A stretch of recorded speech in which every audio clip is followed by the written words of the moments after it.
Hello, friends. Let's discuss general awareness.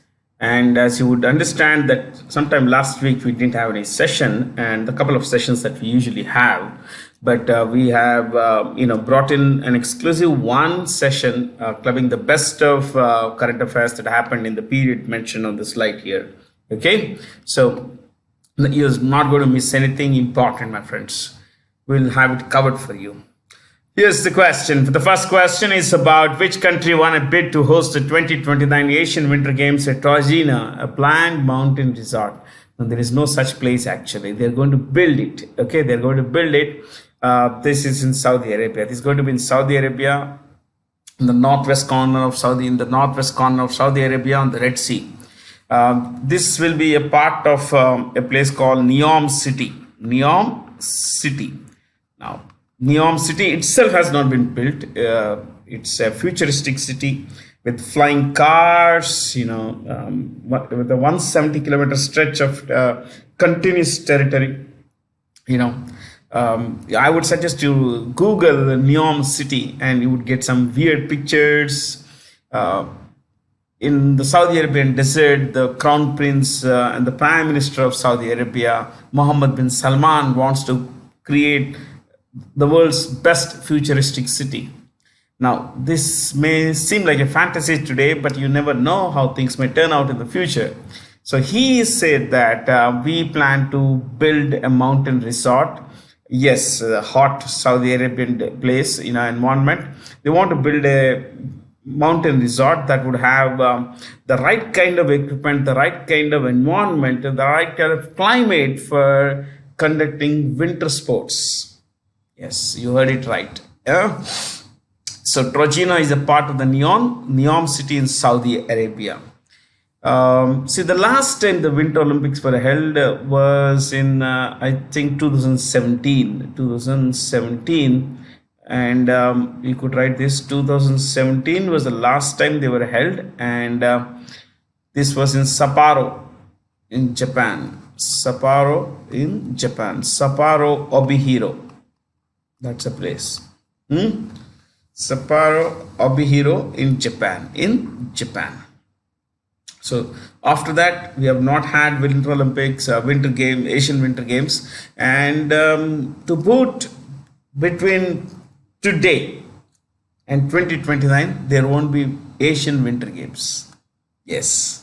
So the last one in the Japanese, towns of Sapporo Obihiro, and the next one coming up in 2029 in Trojena Neom City in Saudi Arabia. Now, what about the Summer Asian Games? Let me clear this and bring to you the Summer Asian Games. The Summer Asian Games would be held.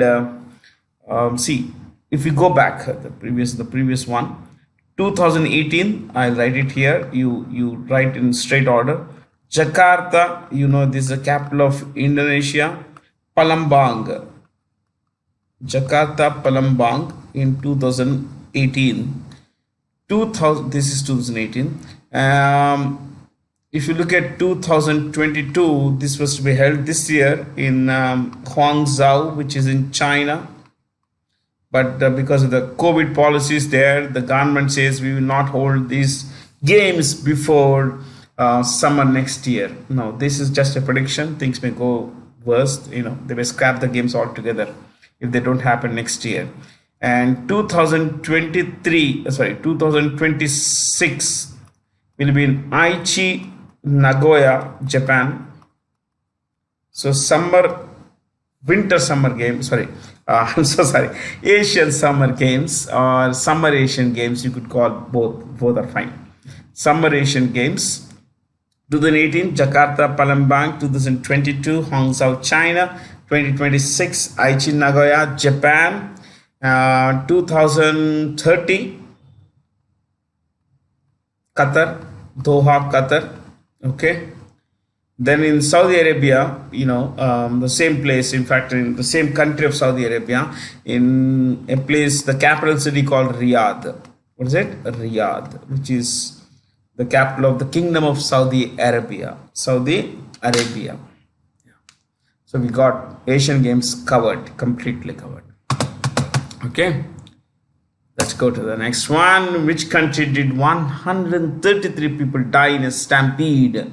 Stampede is a rush, it's a kind of unwelcome rush, wherein people trample over each other to get out of a particular closed space, or it could be an open space also, but in a small place a lot of people are squeezed in, and people try to leave that space. As they try to leave that space, sometimes or get into the space, sometimes there is a rush and people trample on each other.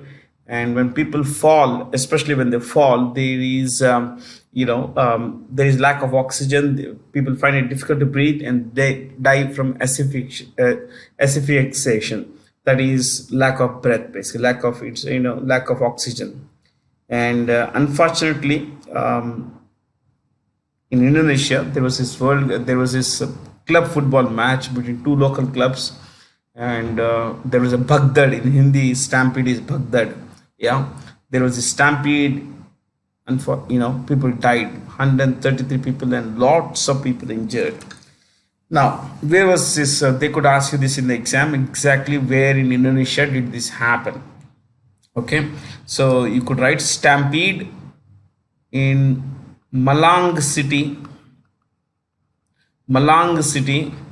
in East Java province, in East Java, Malang city in Indonesia. And one more thing you could write is this. You could write is that Indonesia is going to host the under 2023 Football World Cup. Under 2023, or you could put it this way, 2023 Under 20 Football World Cup will be hosted by Indonesia. Okay, so, and if you could be asked, let's say you are asked the name of the stadium. See, you never know what examiners might ask. So we mentioned the city, we mentioned the country, yeah, we mentioned the province also, but let's write the name of the city, yeah, the name of the the stadium. You could write Kanjuruhan Stadium. Kanjuruhan Stadium in Malang city. Okay, in Malang city. And Malang city is, of course, as you know, in East Java province, and this would be in the country of Indonesia. So to surmise, a lot of people died. Over 130 people died in a stampede at the Kanjuruhan, stadium in Malang city in Indonesia. So, and Indonesia is also going to host the Under 20 Football World Cup next year. Fair? I guess that should be it. Prime Minister Narendra Modi has launched 5G services, fifth generation of mobile telephony. Fifth generation of telephony, telecommunications networks. Fifth generation services in India at the 6th India Mobile Congress in New Delhi. In this context, which of the following statements are true? Yeah, all of them are true. 5G will offer an internet speed many times faster than 4G. Yes, definitely yes. There should not be two dots here. There should be only one. It offers higher bandwidth, which effectively means that you could connect more devices. Okay, and the government's more than 100 labs are going to be set up. I mean, all of them are right actually. 3 companies have got licenses for 5G. One is Reliance Jio. 2 is Bharti Airtel. And the third one, ladies and gentlemen, is Vodafone Idea. Vodafone Idea or Vodafone Idea. Okay. In which city will host the UN World Geospatial Information Congress during the second week of October 2022? Hyderabad.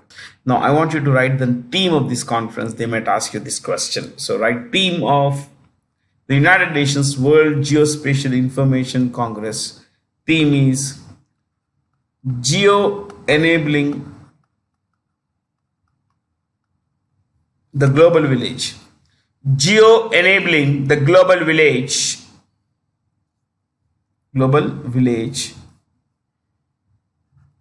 colon, no one should be left behind. No one should be left behind. No one should be left behind. Okay.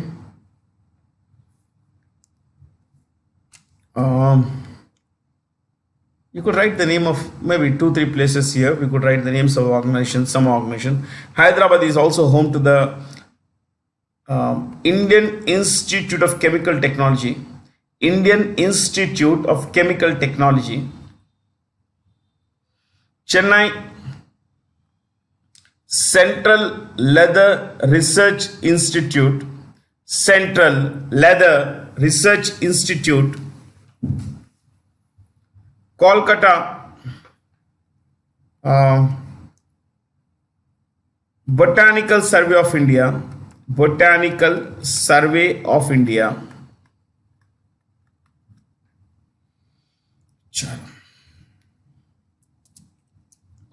As per the UGC, University Grants Commission guidelines, higher education institutions across India will now be allowed to create up to % supernumerary seats of foreign students, 25%. See, if a college has 100%, 100 seats, okay, for Indians, these higher education institutes are allowed to create another 25 seats, 25% of the allocated seats for foreigners. Now, I want you to understand this supernumerary. Write this. What does it mean?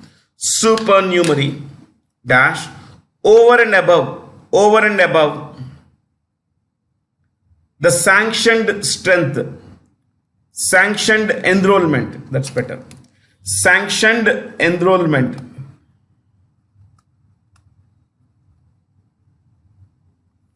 Over and above the sanctioned enrollment.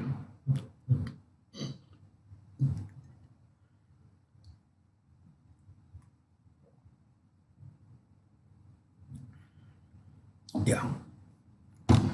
So this won't impact the admissions locally. Okay, I mean, when we say locally, India wise, but definitely they're going to create more seats to accommodate foreigners, foreign students.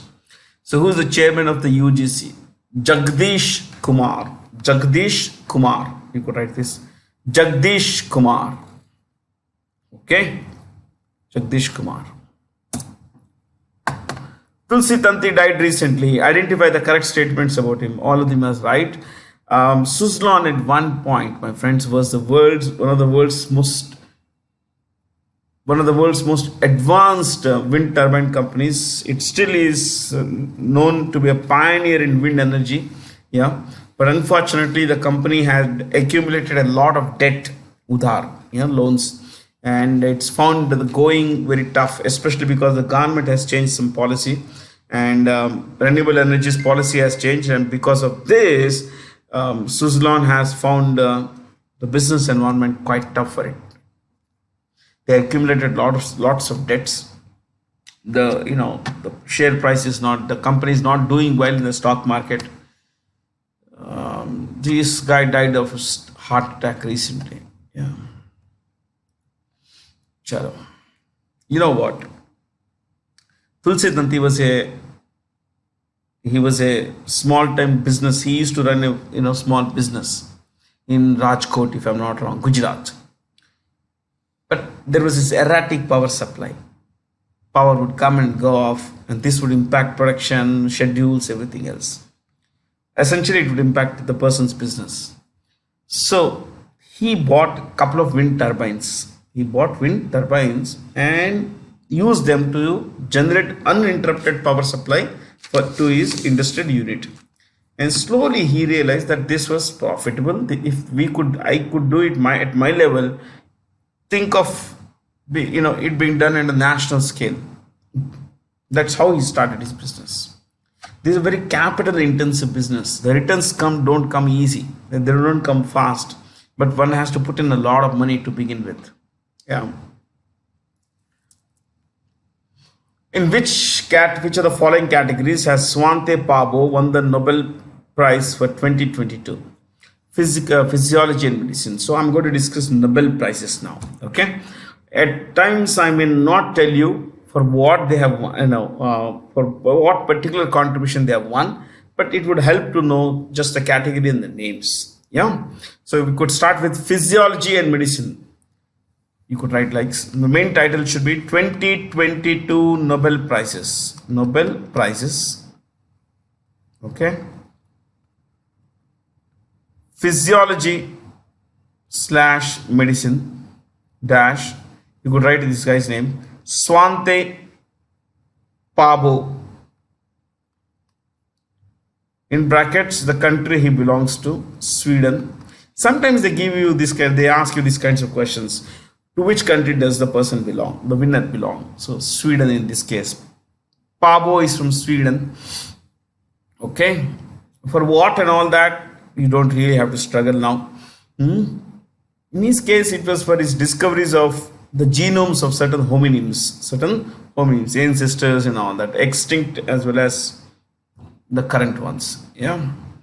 He's also been given the prize for his work on human evolution. Yeah. Next, physics.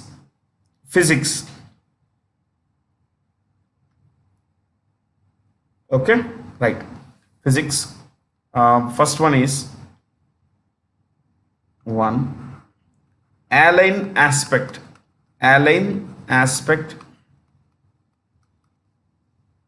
of France.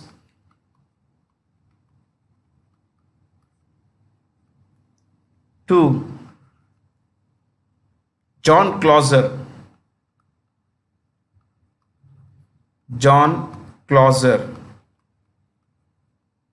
US.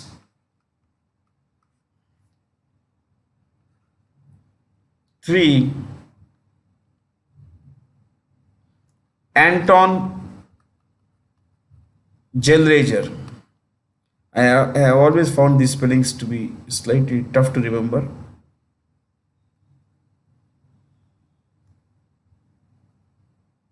Yeah, now I remember only because of one reason. This is the name of the film that was a disaster. Yeah,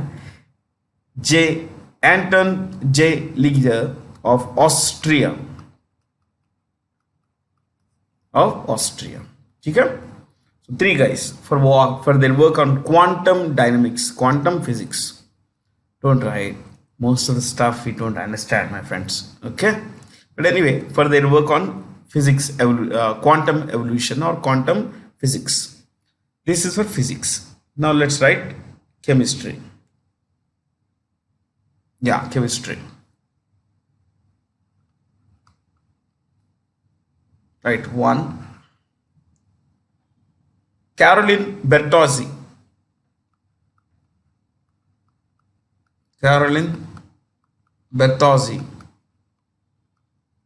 France.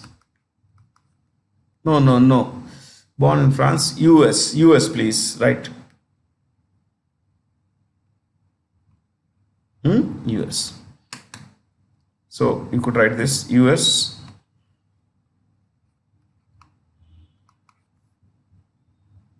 Next, Martin Meldal.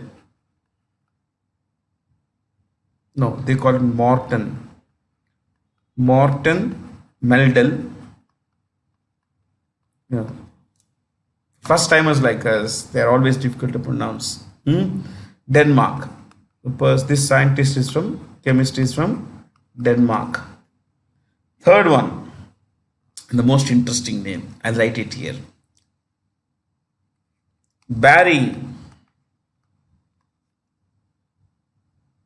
Carl Sharpless. Look at it, Sharpless. You say when someone's really smart, you say this person's sharp, she's sharp. Now this guy says I'm sharpless.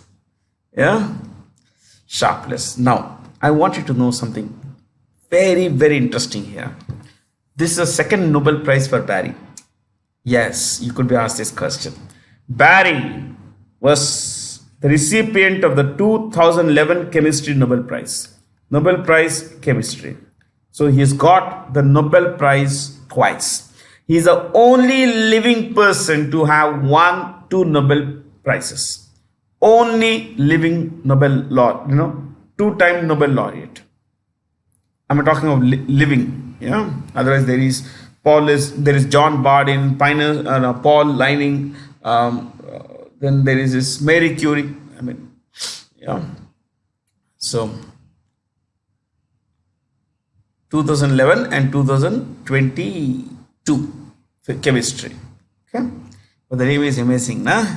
Sharpless. So don't go by names, please. Yeah. Next, literature.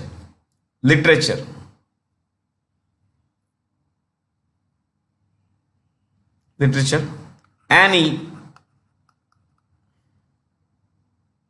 Hey, by the way, Sharpless is from the US. Barry Sharpless is from the US. Yeah. Annie Ernaux.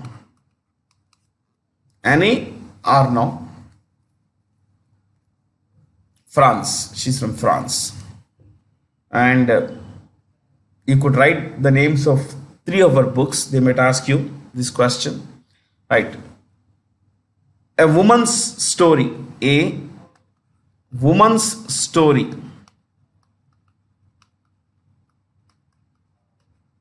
Two, Man's Place. Man's Place. Three, Simple Passion. Simple.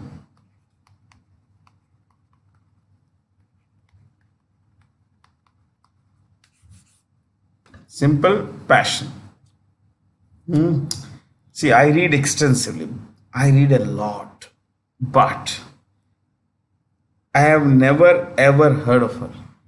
That's the case with Nobel Literature Prizes. You never hear people, the books of these guys, or you never hear about the books of these guys, never hear about them. These are the people who are seriously very different from the kind of people, I read. Yeah.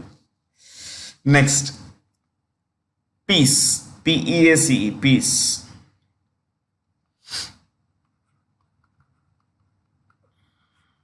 One, Memorial, a Russian human rights organization. A Russian human rights organization.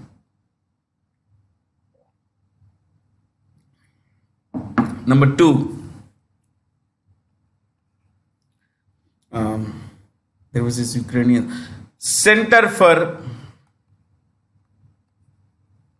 Civil Liberties.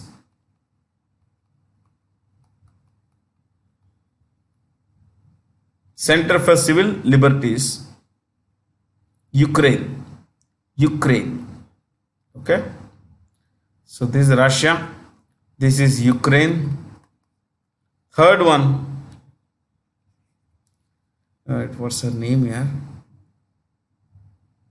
Ales. How do I remember this? Ale means beer. Okay. Ales. Belyatsky. Ales Belyatsky of Belarus. Human rights organizer. Human rights campaigner. There's a thread here. Belarus, Ukraine, and Russia are all engaged in a major war. Now, what you need to understand is that this organization, they have rewarded those who are against Russia, against Belarus. The Center for Civil Liberties is in Ukraine, basically, so they have rewarded them. Memorial is a human rights organization that's quite critical of the Russian government. And this person, has stood against the Belarusian dictator named Alexander Lukashenko. Lukashenko has run this country with an iron fist for more than 2 decades now. He says that I will give up power only when the people want me to step down. In the last election, which he says he had won, but his critics say he had stolen, okay, from the opposition candidate. These opposition leaders and all, human rights campaigners, they have fought against Alexander Lukashenko. And Lukashenko is a close friend of Vladimir Putin.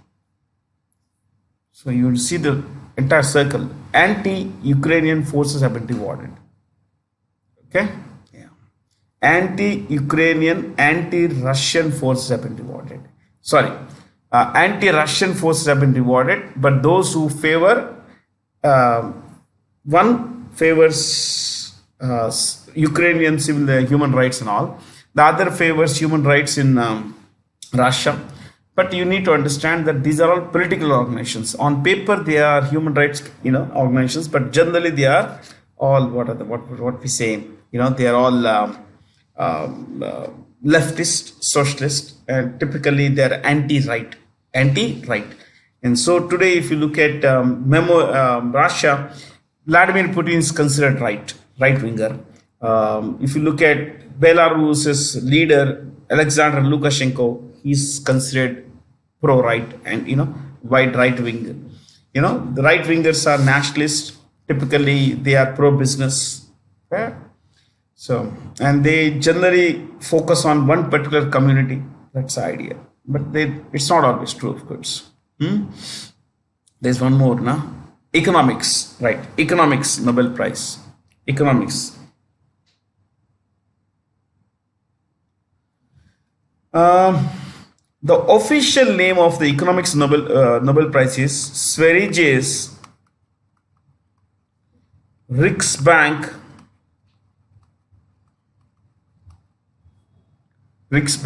Prize in Economic Sciences. In economic sciences.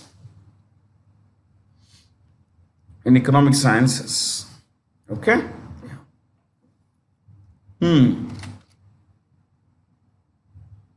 Full name is Economic Sciences in memory of Alfred Nobel. See, in the will that Alfred Nobel made, he did not mention Economics Prize. But the Economics Prize was started in 1968 when the Sveriges Riksbank, which is the national or the central bank of Sweden. The central bank of Sweden is called Sveriges Riksbank. In 1968, it was celebrating its 300th anniversary. And that year, they started the tradition of the Economics Nobel. Technically, economics, it cannot be, the word Nobel should not be used, but in common language, it is used.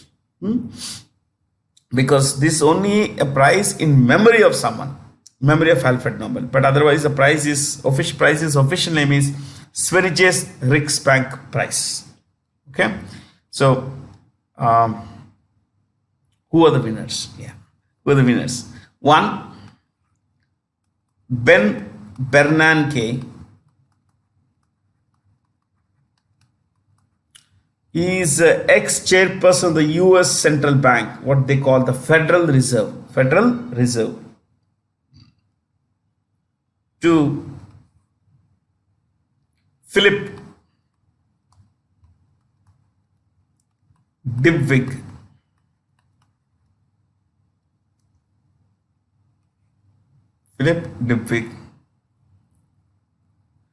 Third name is Douglas Diamond.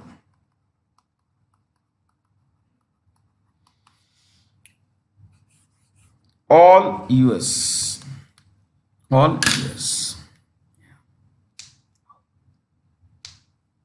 Okay.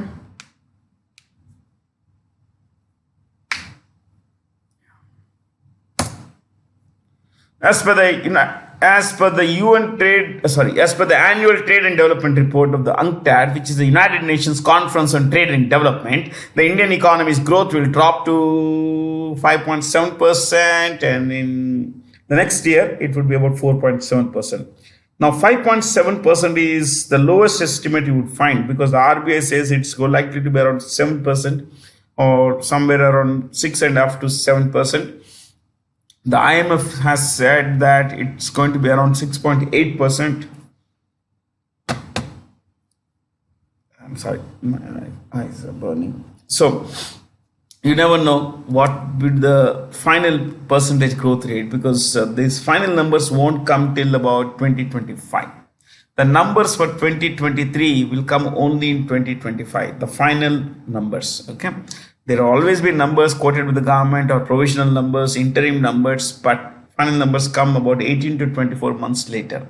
Okay, now what is UNCTAD? United Nations Conference on Trade and Development. The United Nations Conference on Trade and Development. Conference on Trade and Development. Head office Geneva. Head office Geneva. And it's headed by, what's her name? Greens. Suddenly I forgot her name. Rebecca. Yeah. Rebecca Greenspan. Rebecca Greenspan of Costa Rica. Rebecca Greenspan of Costa Rica. Okay. See, inflation is eating into growth now. Inflation means high prices. High prices means to bring down high prices. The government is raising, in the RBI, the government's raising interest rates. Now, when you raise interest rates, loans become expensive and deposits earn more. So when your loans become expensive, you don't borrow money. When you don't borrow money, you don't spend. When you don't spend, you don't create demand for goods and services. When you don't create demand for goods and services, the demand goes down. When the demand goes down, hopefully or likely that the prices go down. That would reduce inflation. Okay. So to repeat, higher interest rates make loans expensive, meaning people stop borrowing, people borrow less to engage in productive activity, setting up a factory, stuff like that. So lower production would mean, lower employment generation. At the same time, lower employment generation would mean lower, fewer people have income. When fewer people have income, the overall demand for goods and services also decreases. When the overall demand decreases, prices decrease. And this is one way of cooling inflation. That is, raising interest rates. Now, there is something more here. What about interest rates on deposits? I mentioned that the rates go up, so you earn more. When you earn more, you don't spend today. You postpone expenditure to earn more. When you postpone expenditure, you don't create demand for goods and services. When you don't create demand for goods and services, obviously the production will fall, and as the production falls, employment generation decreases, overall economic activity goes down, and that is how the GDP goes down. That's the idea. Yeah. So we are struggling, but we are better placed than most other countries in the world.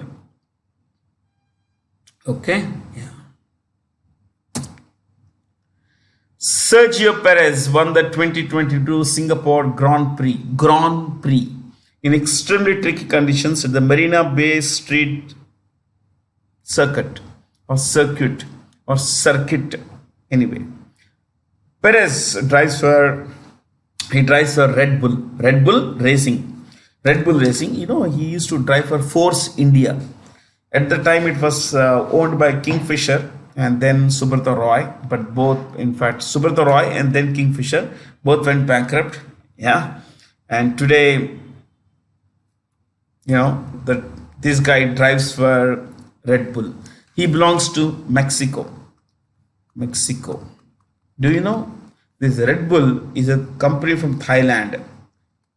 Originally manufactured in Thailand. The license for European operations, everything has been given to a family in Austria, if I'm not wrong. Say they own the European side of business. You know, this Alfa Romeo is owned by a company called Stellantis. What is it? Stellantis. What does Stellantis own? Ferrari. Earlier they used to own Ferrari. Even now they own Ferrari, but in a different way. Lamborghini. They own Lamborghini. I'm so sorry. They don't own Lamborghini. They own Porsche. Not even Porsche. Sorry. Yeah. I don't know how it came into my mind. Yeah. Stellantis owns Alfa Romeo. It owns Fiat. It owns Peugeot.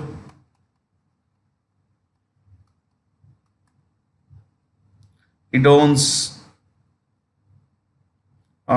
Jeep, Chrysler, Dodge, Ram. It owns a lot of brands. Stellantis owns all these brands. Okay?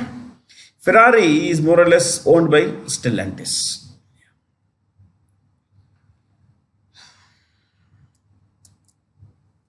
Which country reversed its plan to tax the highest income tax rate of 45% for the wealthy that sparked turmoil in the financial markets and rebellion in the party?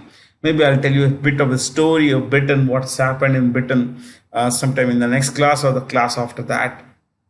But know that the British government is in deep, deep, deep trouble. Mary Liz Truss has just been elected as Prime Minister by her own party, but unfortunately, she is unlikely to serve, be the Prime Minister beyond this year. This year will be very long, actually. Okay, yeah. See, the highest income tax bracket, people who earn above 3 lakh pounds, is 45%. You understand that this is a progressive tax. So, someone earns above a certain limit, they have to pay 45% of that extra money. Say, let's say I'm just giving an example, okay? It is 3 lakh pounds. Someone earns 3 lakh pounds. Someone earns, let's say, 3 lakh 50,000 pounds. So up to 3 lakh, it is 40% something, 35%. But above 3 lakhs, it is 45%. So what is the extra amount? 50,000. So 45% of 50,000, someone has to pay in tax. Yeah. Tax is a kind of inflation. Inflation is a kind of tax. Yeah, it eats into your money. But by the way, what is the name of the Prime Minister of? Just a second. What is the name of the Prime Minister of? It's actually gone over there, so I may not be able to write things. So I'll just sit here and talk with you. Okay. So, what's the name of the Prime Minister of Britain? To repeat, Liz Truss, Truss. Elizabeth Truss, that's the name. Elizabeth Truss, but in papers they write Liz, L-I-Z. Truss, Truss. Spanish Prime Minister's name is Pedro Sanchez. Pedro, P-E-D-R-O, Pedro Sanchez, S-A-N-C-H-E-Z. S-A-N-C-H-E-Z. Sanchez. France, the president is Emmanuel Macron. Emmanuel Macron, M-A-C-R-O-N. Italy, yeah, has a new prime minister. We had discussed her name a few days back. Giorgia Meloni, M-E-L-O-N-I. Germany has a chancellor named Olaf Scholz. Olaf, O-L-O-F, Olaf Scholz, S-C-H-O-L-Z. S-C-H-O-L-Z.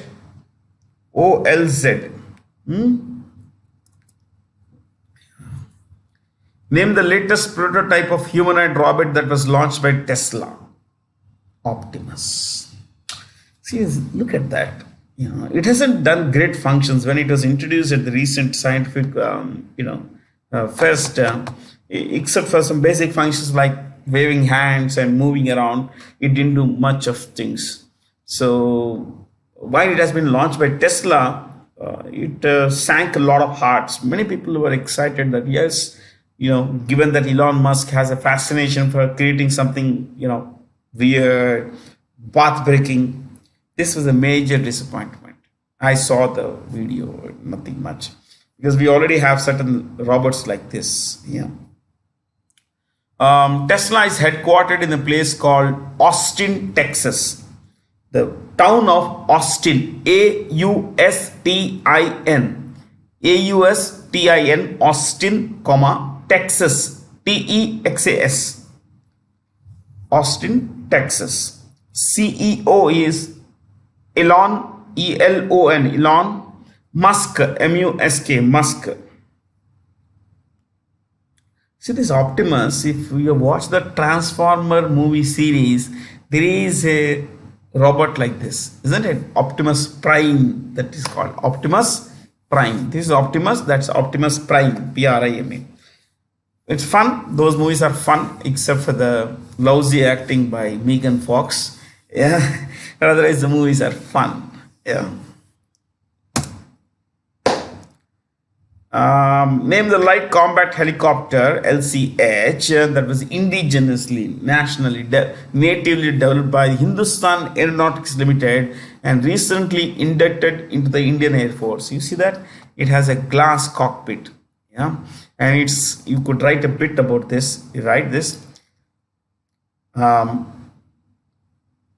light combat helicopter dash named Prachanda or Prachand, named Prachand, it's there in the question choices, Prachand, which means fierce, Fierce, fierce means strong, robust. Yeah, fierce. Next, manufactured by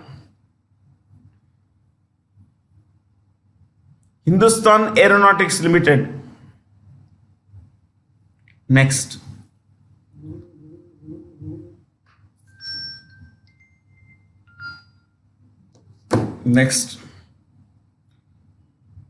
light attack helicopter,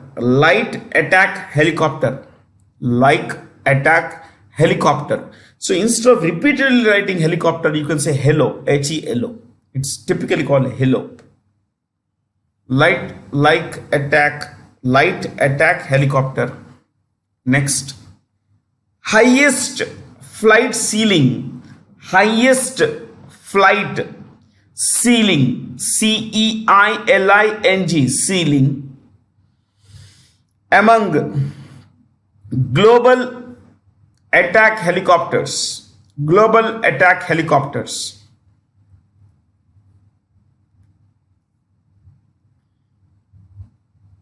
Highest flight ceiling among global attack helicopters. So what is flight ceiling? You underline flight ceiling, pull a down arrow, write this. Highest altitude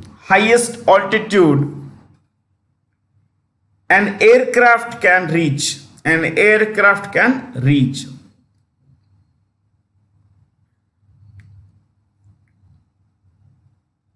Okay. Now, if you want to know the altitude this helicopter can reach, Prachand can reach. So we have written highest, flight ceiling. At the end of that phrase, in brackets, you write 6,500 meters. 6,500 meters. Yeah, that's pretty high compared to most other helicopters in the world. It has a top speed of 268 kmph. 268 kmph.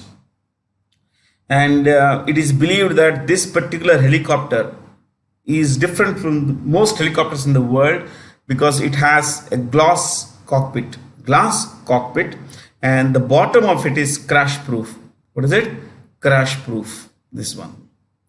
This is considered among the best attack helicopters in the world. We are getting to do things that we have not done for a long time, my friends. Yeah, it's a good thing. See, by having our own helicopters, we will reduce dependence on outsiders. And now we are looking at selling these to outsiders. Yeah. So BrahMos missiles have been purchased by Vietnam. Our light combat aircraft Tejas, which is considered one of the world's best, is now, most likely will be acquired by Argentina. It will be purchased by Vietnam, most likely by Vietnam as well.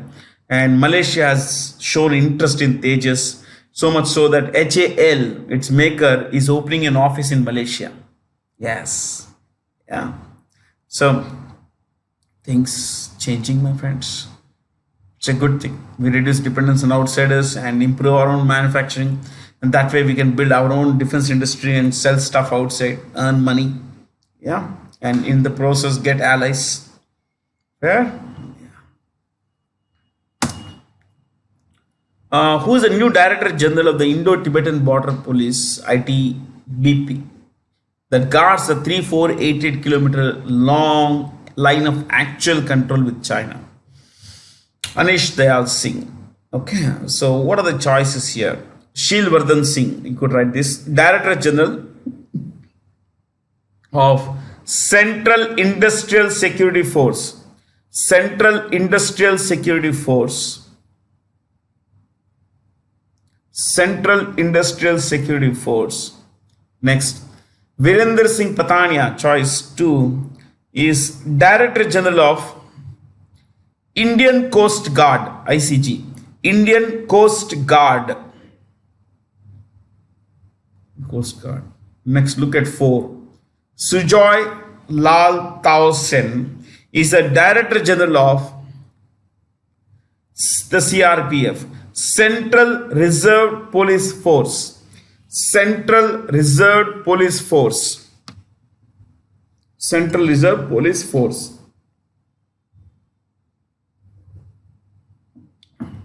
Look at choice 5. M.A. Ganapathy is the Director General of the National Security Guard. The National Security Guard.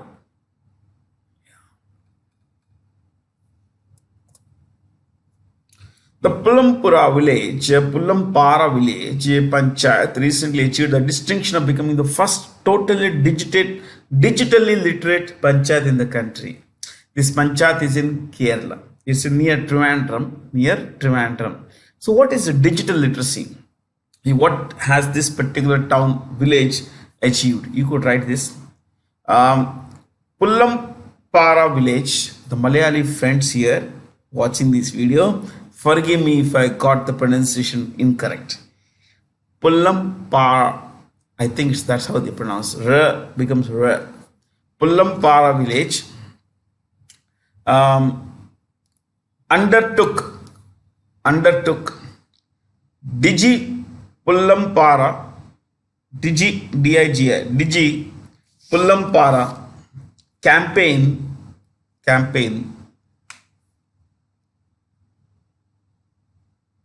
to train all 4,500 people,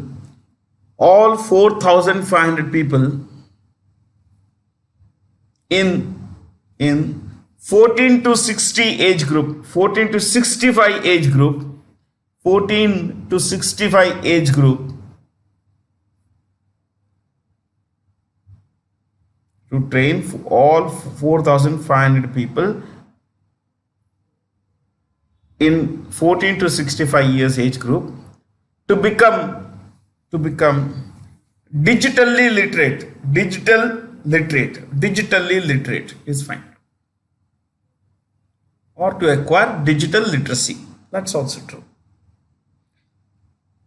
So people know how to use smartphones. People know, all of the village people in this village know how to use smartphones. They know how to use gadgets and all that, important, the UPI stuff and all that, using government services now. But recently I read about a village in Karnataka where the elders have banned the use of phones for about 1.5 to 2 hours in the evening, so that people could actually talk with each other. And when I read that, man, what have we come to? I thought, but then it's a good one actually. Yeah. You would know some people who have strict curfew things at home. After 9 p.m., no use of phone, like that. I do that at home. So a lot of people do that actually. It's a good thing, trust me. Yeah. Who was named winner of the prestigious 2022 United Nations Human Rights Human Rights High Commissioner for Refugees, that is UNHCR, Human Rights High Commissioner for, United Nations High Commissioner for Refugees. Nansen Refugee Award for offering a haven. Haven means shelter, a place of safety. Okay? To over 1.2 million refugees and asylum seekers fleeing violence at the height of the Syrian conflict. You know, Syria saw a civil war starting in 2011. Okay, there was a Sunni majority. 74% of Syria is Sunni Muslim, while the ruler is a Shia Muslim. Okay, Bashar al-Assad is Shia. Bashar was supported by Hezbollah, which is a militant group in Lebanon. He was supported by Iran, which is again a Shia republic. And if you look at the Sunni militant groups, the Sunni groups in Syria, they were supported by Qatar and Saudi Arabia. But then, you know, these things they only likely get bad. From bad, they get worse. Yeah. And that's what happened. Bashar is still there. He's still there, my friends. Yeah. But the conflict led to two things. A lot of people left the country to become refugees elsewhere, and some people became refugees in their own country. So when someone becomes a refugee in their own country, they are called internally displaced persons, like the Kashmiri Pandits in India. Yeah, they are IDP, internally displaced persons. Okay. So Angela Merkel, not Angela.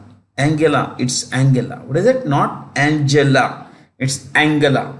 Angela Merkel was the Chancellor of Germany, who welcomed Syrian refugees with open hands. Now, for this, she has been given this Nansen Refugee Award. Yeah. A while ago, we mentioned the name of the German Chancellor, Olaf Scholz. Olaf Scholz succeeded Merkel. Okay. Yeah. What are the choices here? 1, 2, 3, 4 are all ex-leaders of their countries. Yeah. Look at 5. Recep Tayyip Erdogan is the current president of Turkey or Turkey. Is it? Turkey is a new name of Turkey. Yeah.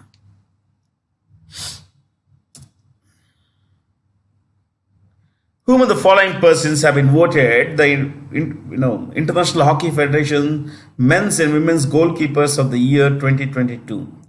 In the men's category, the best goalkeeper is Srijesh, while in the women's, it is Savita Punia. Savita Punia. You could write a couple of things here. One, where is the head office of FIH? Okay. And second, who is the guy running the show here? You could write FIH or International Hockey Federation.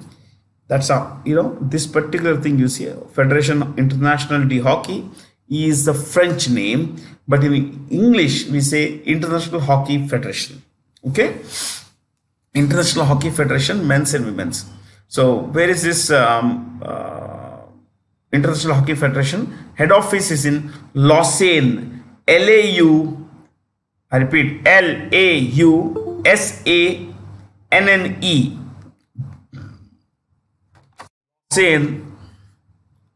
Lausanne, comma, Switzerland.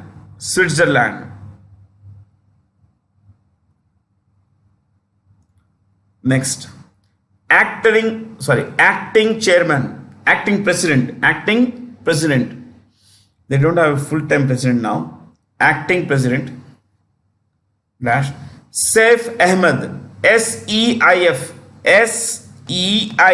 Saif Ahmed. AHMED. Saif Ahmed, in brackets, Egypt, EGYPT, Egypt. Okay. Yeah. Which country recently launched a space tug capable of shifting satellites between orbits? Iran. What is it? Iran. So, what is a space tug? You could write this. Space tug is used to transfer a satellite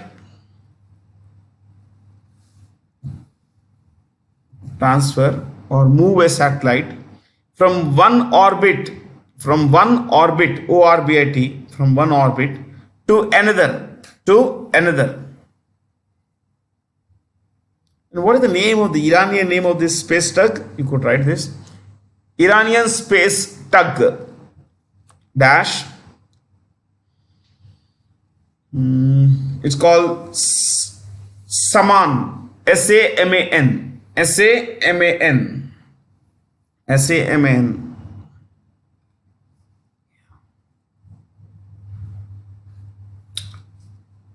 There are protests going on in Iran. Yeah.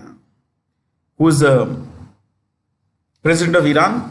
Ibrahim Raisi. Ibrahim Raisi. RAISI. Ibrahim Raisi. Ibrahim Raisi.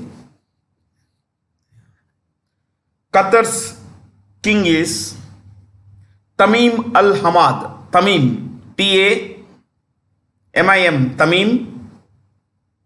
Not Al Hamad.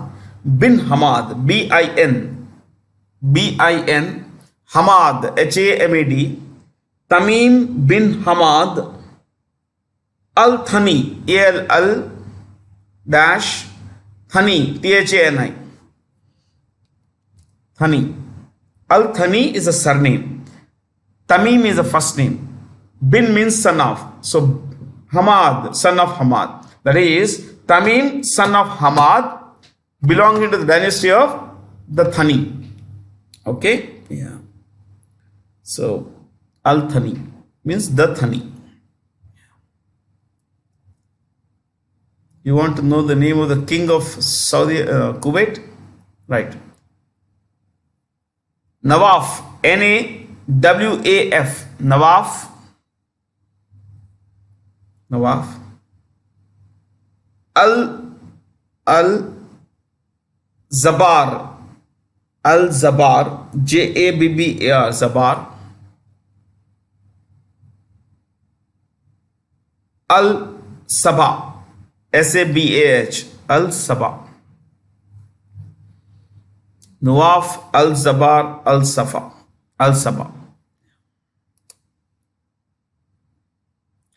Whom of the following persons won the Nobel Prize in chemistry? I think we mentioned these guys. We mentioned that Sharpless has won two Nobel Chemistry Prizes this year and 11 years back in 2011. Yeah. You know what? He became blind in one eye when a particular some kind of a glass instrument, some test tube or something, it exploded when he was working in the laboratory. He became blind in one eye, and that is when he said that I can never overemphasize the importance of wearing glasses or at all times when you're in the lab. At all times, not just when you're experimenting, at all times. Yeah. With which country's central bank has the National Payments Corporation of India recently signed a historic memorandum of understanding to launch the RuPay debit card? It's Oman. See, you could write this. National Payments Corporation of India dash owned by RBI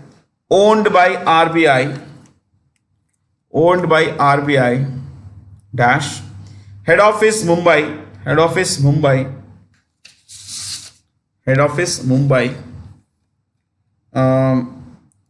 MD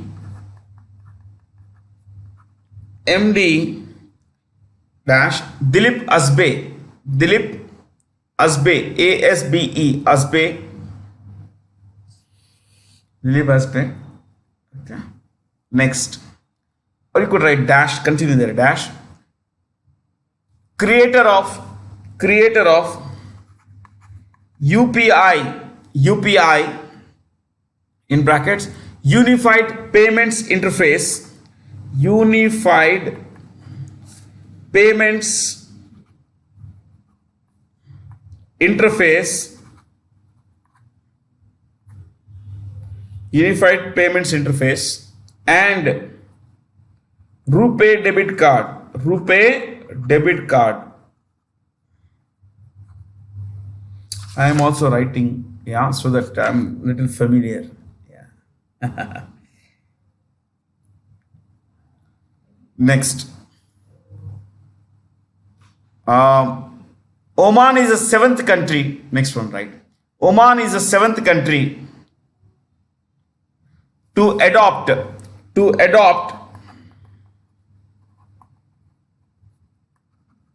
UPI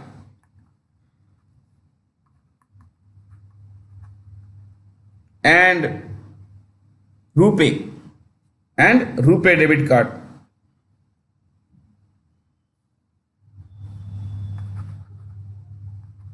RuPay debit card.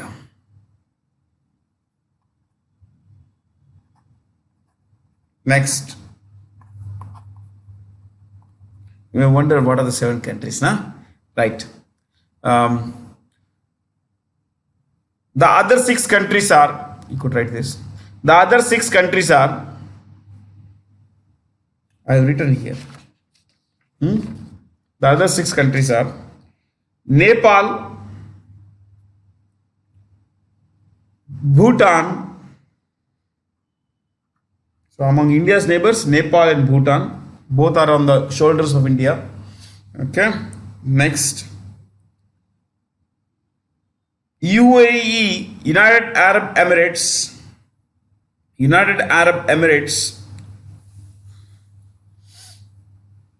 Next. Malaysia and Singapore. Now both are neighbors. Malaysia and Singapore are neighbors. Malaysia and Singapore. No. Nepal, Bhutan, UAE, Malaysia, Singapore, and the last one. And France. And France.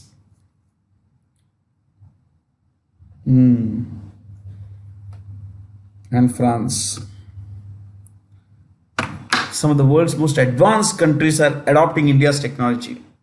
Yeah, because the UPI is supremely successful. UPI, if you want to write, you could write just to give you an idea. Right. In September 2022, a total of 11.16 lakh crore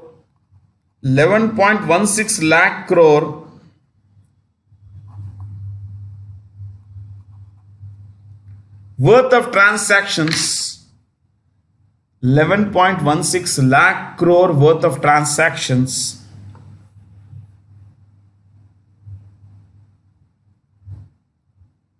through 678 crore transactions. We could write this also. Through 678 crore transactions.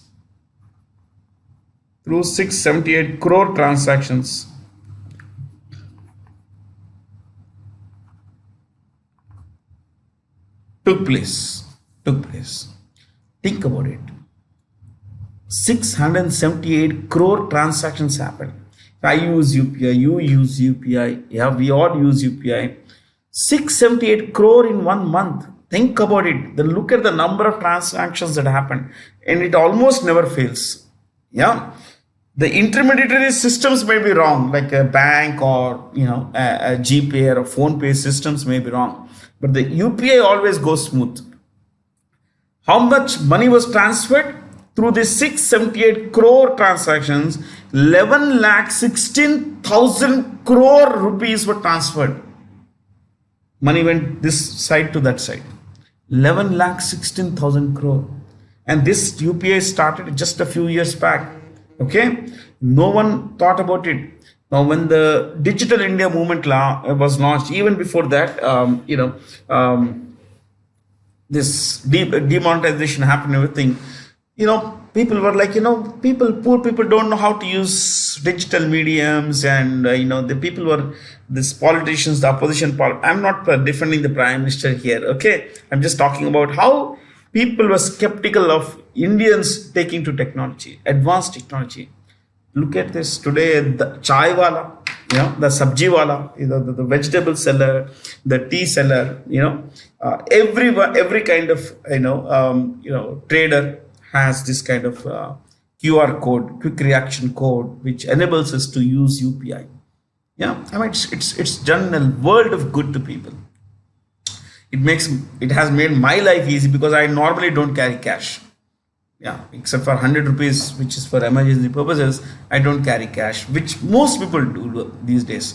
People, it's always unsafe to carry cash. It's not just unsafe. It's like, do you really need cash kind of thing? When you have UPI everywhere, when you have, credit cards, debit cards on some other occasions. Yeah. So things have changed. The world is adopting our technology. Recently, at some tech fest in Singapore, UPI was ranked the world's safest and fastest method of money transfer. Yes. Yeah. The Union Home Minister Amit Shah recently announced the scheduled tribe status for the Pahadi community. Pahadi means mountainous in Jammu and Kashmir. So, how many scheduled castes are there? How many scheduled tribes are there? See, I was going through this data and I found that in the Constitution First Order, it's called Constitution Scheduled Caste First Order. Constitution Scheduled Caste First Order. If I belong to caste X and the name of my caste appears in that list in the first order, then my caste becomes a scheduled caste. If I belong to tribe Y and the name of my tribe appears in the scheduled, in the Constitution Scheduled Tribes Order, then my caste becomes a scheduled tribe. So if the names appear in the first order, Constitution order, scheduled castes or scheduled tribes, then such communities become in the scheduled caste or scheduled tribes. Okay. So the Pahadi community has now been included in the Constitution First Order, which effectively means it becomes become a scheduled tribe community. Okay. Now, this gives a lot of benefits for members of this community, which is good actually. Otherwise, they would be left behind. Yeah. Now let's look at something more here. How many castes are there? You could write this. 1108 castes. 1108 castes. 1108 scheduled caste, not caste, scheduled caste, and 744 scheduled tribes and 744 scheduled tribes. 744 scheduled tribes. Yeah. Okay. Yeah.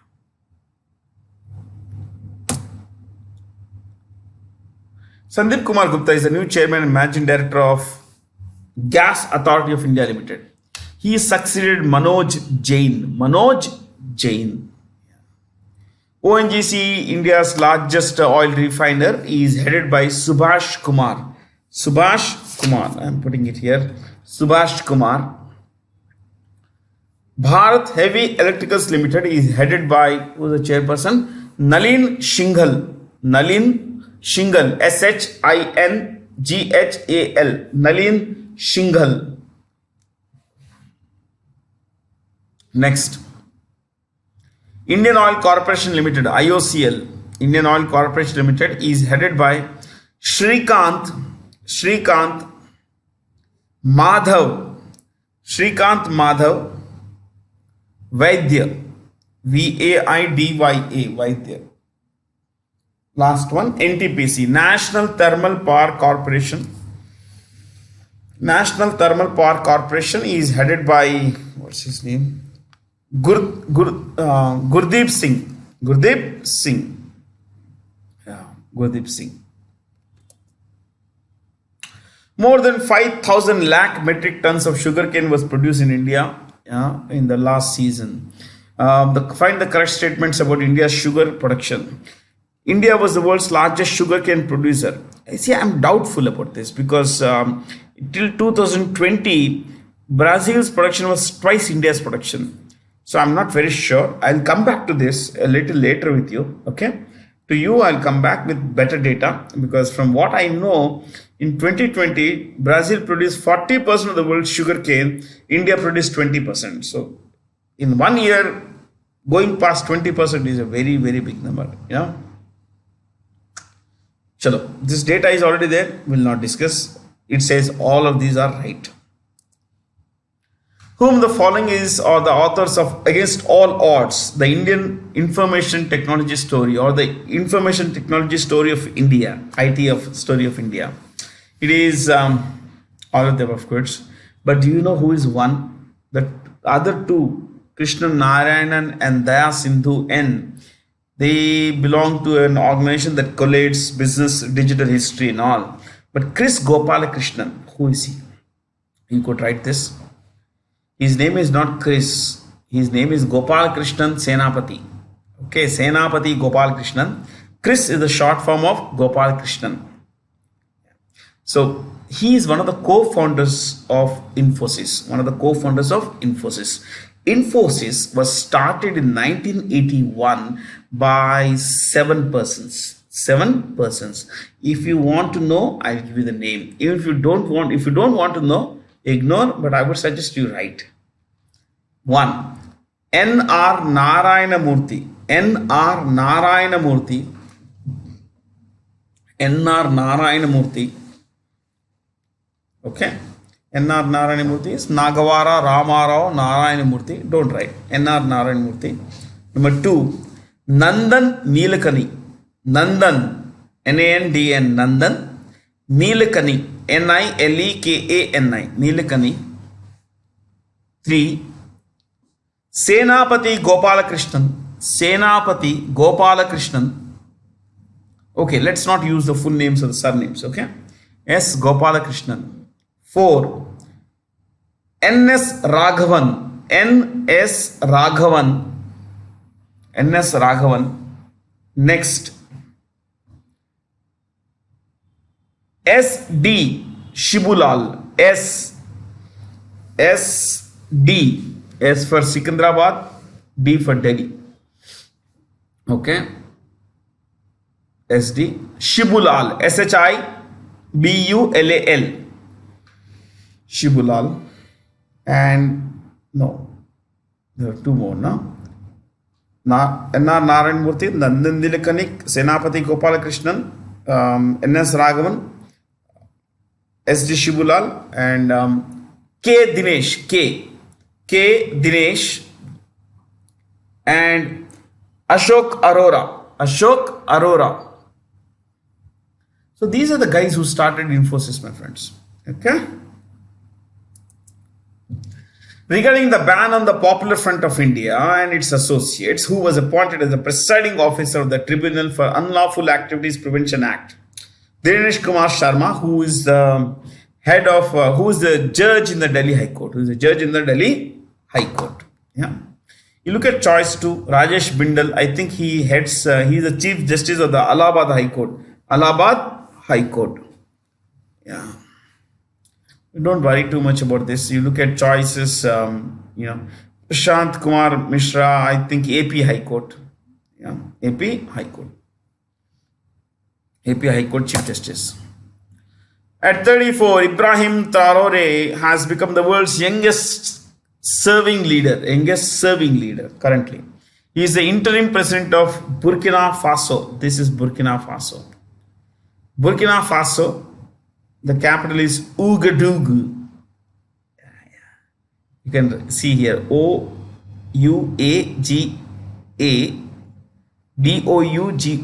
Ouagadougou. Next, Mali. The capital is Bamako. Bamako.